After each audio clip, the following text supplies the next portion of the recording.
Assalamualaikum warahmatullahi wabarakatuh.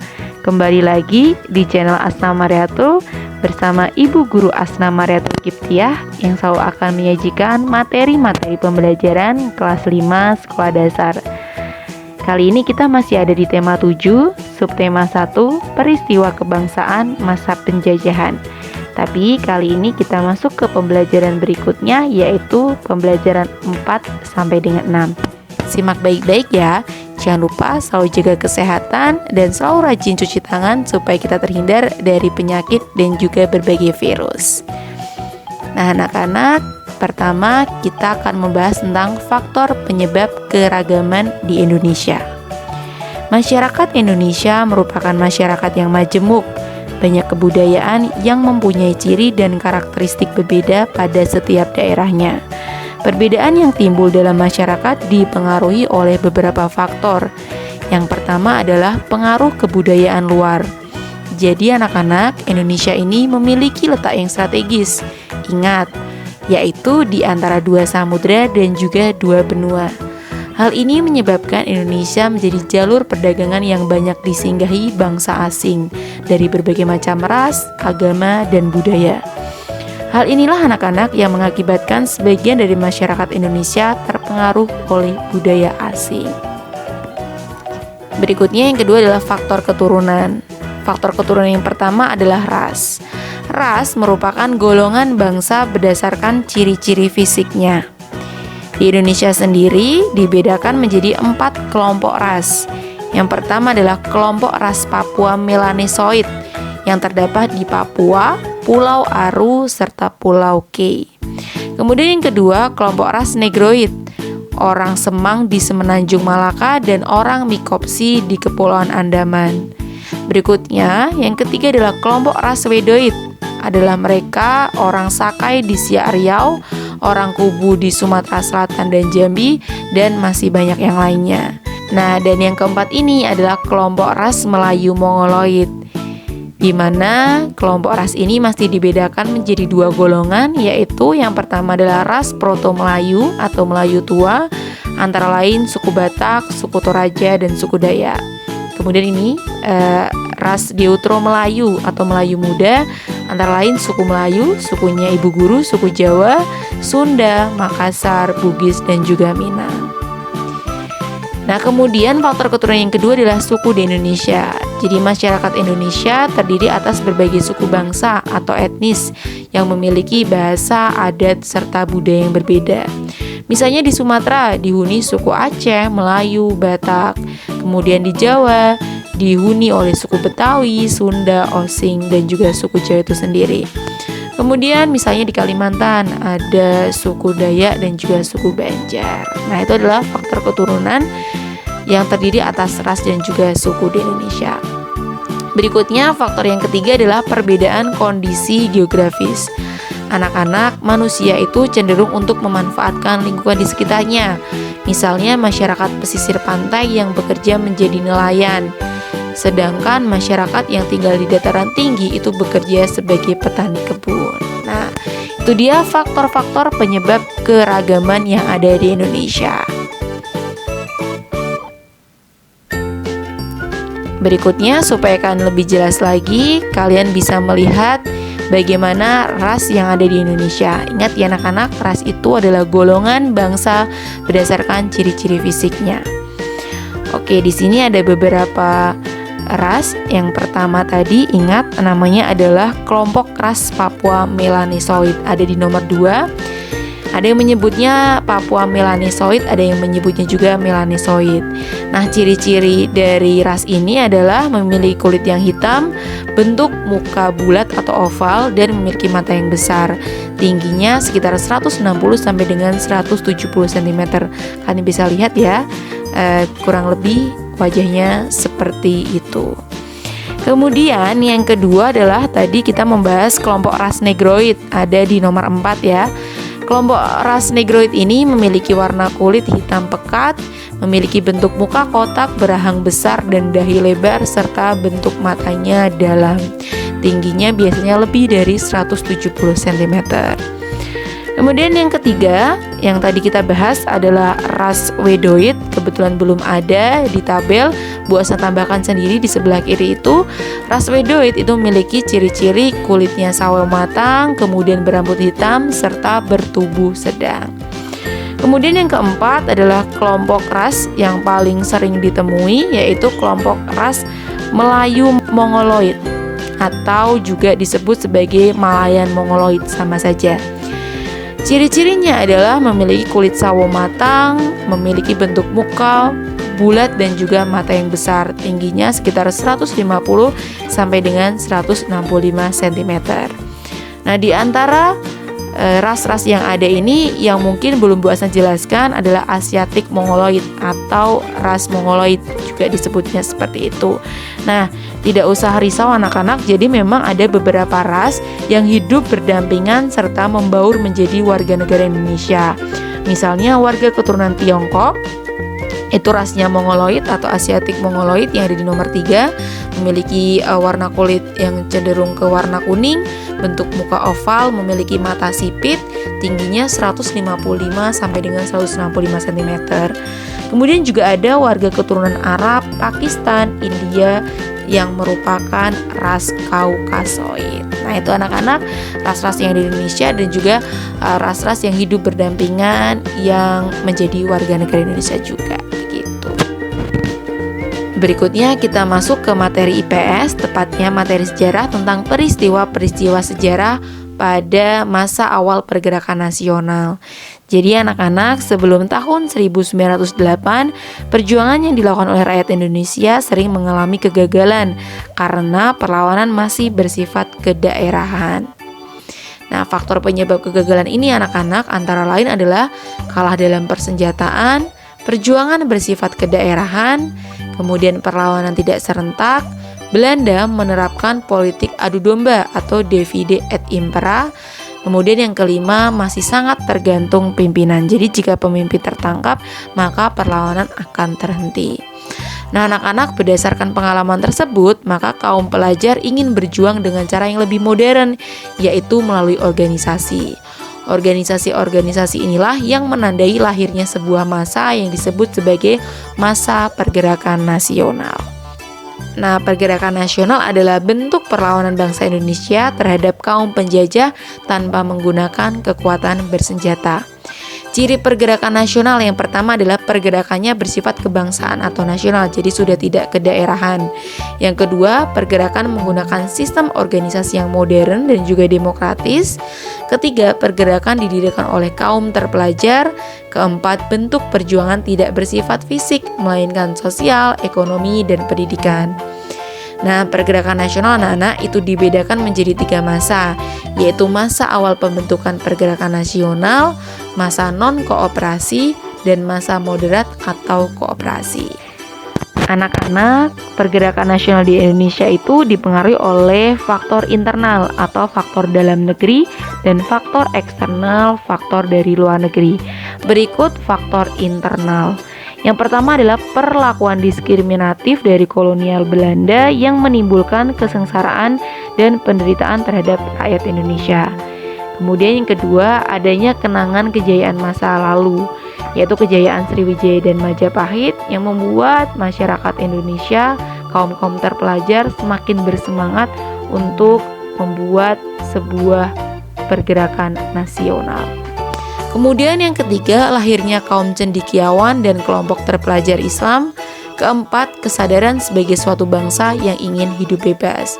Sedangkan faktor eksternalnya atau faktor dari luar negerinya adalah kemenangan Jepang atas Rusia tahun 1905. Jadi Jepang yang merupakan negara kecil saja bisa mengalahkan Rusia. Kenapa Indonesia tidak bisa mengalahkan Belanda? Begitu. Kemudian yang kedua, kebangkitan negara-negara tetangga seperti India dan Filipina. Serta yang ketiga, pengaruh masuknya paham-paham baru seperti nasionalisme dan demokrasi. Nah, tadi Bu Guru sudah menjelaskan ya anak-anak bahwa pergerakan nasional itu dibedakan menjadi 3 masa. Nah, sekarang kita bahas satu persatu ya. Yang pertama adalah masa awal pergerakan nasional. Anak-anak, masa pembentukan adalah masa awal pergerakan nasional yang ditandai dengan berdirinya organisasi-organisasi modern. Organisasi yang pertama adalah Budi Utomo. Budi Utomo ini didirikan tanggal 20 Mei 1908. Makanya setiap tanggal 20 Mei ini diperingati sebagai Hari Kebangkitan Nasional. Budi Utomo didirikannya di Jakarta.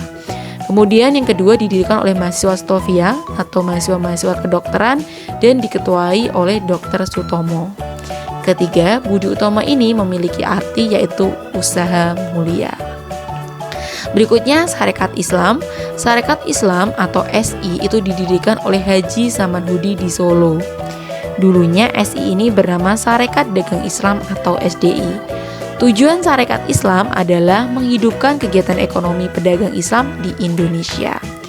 Kemudian yang ketiga adalah Muhammadiyah yang didirikan oleh Kiai Haji Ahmad Dahlan di Yogyakarta pada tanggal 18 November 1912. Kemudian yang keempat adalah Indis Partij atau IP yang didirikan di Bandung tanggal 25 Desember dan didirikan oleh 3 serangkai. Jadi Budi Utomo didirikan di Jakarta, Sarekat Islam di Solo, Muhammadiyah di Yogyakarta, Indis Partij di Bandung. Nah, ini adalah tokoh dari Budi Utomo yang bernama Dr. Sutomo. Kemudian ini Haji Samanhudi yang merupakan pendiri Sarekat Islam, Kiai Haji Ahmad Dahlan yang merupakan pendiri Muhammadiyah, serta 3 serangkai yang merupakan pendiri dari Indis Partij. 3 serangkai ini adalah Ernest Douwes Dekker yang Bu Asna sebutkan kemarin adalah orang Belanda yang sangat mencintai Indonesia. Kemudian Dr. Cipto Mangunkusumo, dan yang ketiga adalah Suwardi Soyaningrat yang di kemudian hari dikenal sebagai Ki Hajar Dewantoro atau Bapak Pendidikan Indonesia. Kemudian selanjutnya adalah masa non-kooperasi. Non artinya tidak dan kooperasi artinya bekerja sama. Jadi tidak mau bekerja sama. Masa non-kooperasi adalah masa ketika muncul organisasi-organisasi politik yang tidak mau bekerja sama dengan pemerintah Belanda dalam mewujudkan cita-cita organisasinya. Nama organisasinya antara lain adalah Perhimpunan Indonesia atau PI, didirikan tahun 1908 oleh orang-orang Indonesia yang berada di Belanda. Ingat ya, ini sering sekali keluar di tes, didirikan oleh orang Indonesia yang berada di Belanda. Biasanya mereka sedang sekolah di sana, begitu. Kemudian tokoh yang terkenal adalah Sultan Kasayangan dan RM Noto Suroto. Berikutnya Partai Komunis Indonesia atau PKI didirikan tanggal 23 Mei 1920, didirikan oleh Henk Sneevliet.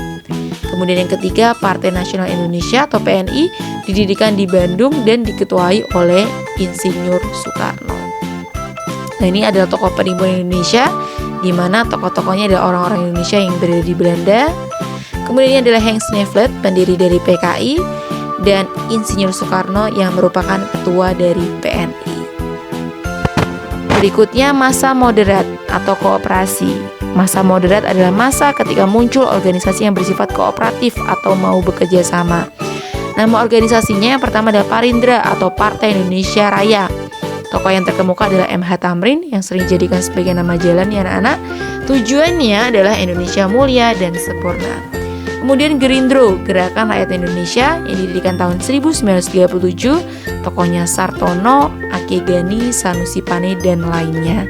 Kemudian yang ketiga adalah GAPI atau Gabungan Politik Indonesia yang merupakan gabungan-gabungan dari beberapa organisasi seperti Parindra, Gerindro, Pasundan, Persatuan Minahasa, dan lain sebagainya. Nah, ini adalah tokoh dari GAPI. Kemudian ini adalah MH Tamrin yang merupakan tokoh dari Parindra.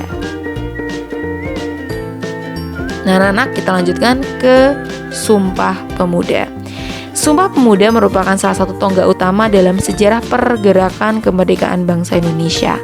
Anak-anak, Sumpah Pemuda ini diawali dengan sebuah kegiatan yang bernama Kongres Pemuda.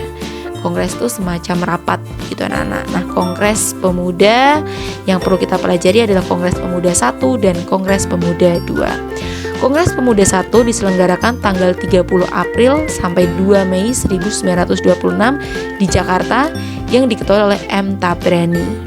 Hasil dari Kongres Pemuda 1 ini anak-anak adalah mengusulkan agar semua perkumpulan pemuda bersatu dalam organisasi pemuda Indonesia, kemudian mengakui dan menerima cita-cita untuk mewujudkan persatuan Indonesia, Ketiga, adanya upaya untuk menghilangkan pandangan adat, sifat kedaerahan yang kolot dan sebagainya. Kemudian keempat, mempersiapkan diselenggaranya Kongres Pemuda yang kedua. Nah, kemudian setelah Kongres Pemuda 1 ini dilanjutkan Kongres Pemuda 2 yang diadakan pada tanggal 27 Oktober sampai dengan 28 Oktober 1928. Masih diselenggarakan di Jakarta dan dipimpin oleh Sugondo Joyo Puspito. Jadi untuk Kongres Pemuda 1 dipimpin oleh M. Tabrani, Kongres Pemuda 2 dipimpin oleh Sugondo Joyo Puspito.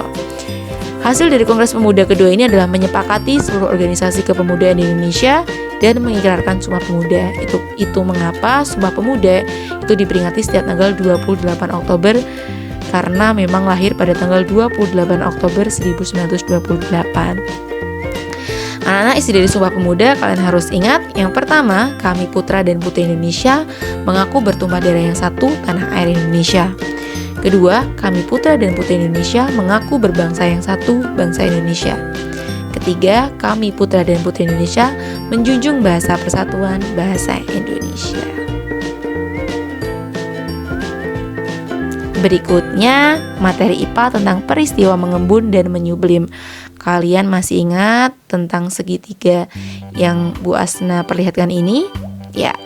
Kalian bisa melihat kan yang namanya proses pengembun itu berarti proses perubahan dari benda gas menjadi cair. Sedangkan menyublim itu adalah perubahan wujud dari benda padat menjadi benda gas. Nah, sekarang kita bahas contoh peristiwa menyublim. Yang pertama, es kering merupakan sekumpulan gas karbon dioksida yang dibekukan menjadi padat. Kemudian kedua, kapur barus. Jika ditaruh dan dibiarkan pada tekanan yang normal dan temperatur ruang akan terjadi pengurangan massa dan penyusutan kapur barus. Ketiga, salju, sebuah kristal salju yang merupakan padatan dari air yang apabila terkena udara bebas, kristal akan menjadi uap air. Keempat, es batu. Ketika kita mengeluarkan es batu dari kulkas akan ada asap putih yang keluar. Itu adalah sebuah peristiwa menyublim. Berikutnya peristiwa mengembun. Yang pertama, perubahan yang terjadi pada awan menjadi sekumpulan titik-titik air. Kedua, terjadinya embun pada pagi hari. Ketiga, sebuah air dalam gelas jika kita mencampurkannya dengan es, maka didihnya berada pada luar gelas akan berair atau basah. Kemudian yang keempat, titik air yang menempel pada rerumputan atau dedaunan pagi hari akibat pengembunan pada malam hari, serta kaca yang ada di dalam mobil basah saat berkendara ketika hujan. Nah, anak-anak, itu adalah contoh peristiwa mengembun dan juga menyublim. Berikutnya, materi bahasa Indonesia, kata baku dan kata tidak baku. Di sini Ibu Guru akan menyebutkan beberapa kata baku dan juga kata tidak bakunya. Kata baku aktif, kata tidak bakunya aktif. Kata bakunya aktivitas, kata tidak bakunya aktivitas pakai F. Tadi yang awalnya pakai F ketika dia berada di tengah berubah menjadi V. Ini perlu kalian ingat-ingat ya anak-anak. Kemudian apotek itu kata bakunya dan apotik kata tidak bakunya. Analisis kata baku, kata tidak bakunya analisa. Cindera mata merupakan kata baku dan cindera mata adalah kata tidak bakunya. Definisi adalah kata baku dan kata tidak bakunya adalah definisi. Hakikat merupakan kata baku, hakikat adalah kata tidak bakunya. Kemudian objek merupakan kata baku, objek merupakan kata tidak bakunya. Kemudian pikir merupakan kata baku dan fikir merupakan kata tidak baku. Nah, itu adalah beberapa kata baku dan kata tidak baku. Masih banyak lagi kata baku dan kata tidak baku di luar sana. Jadi kalian harus sering membaca, harus sering belajar. Nah, anak-anak, itu saja yang dapat Ibu sampaikan. Semoga bermanfaat. Kita berjumpa di lain kesempatan. Wassalamualaikum warahmatullahi wabarakatuh.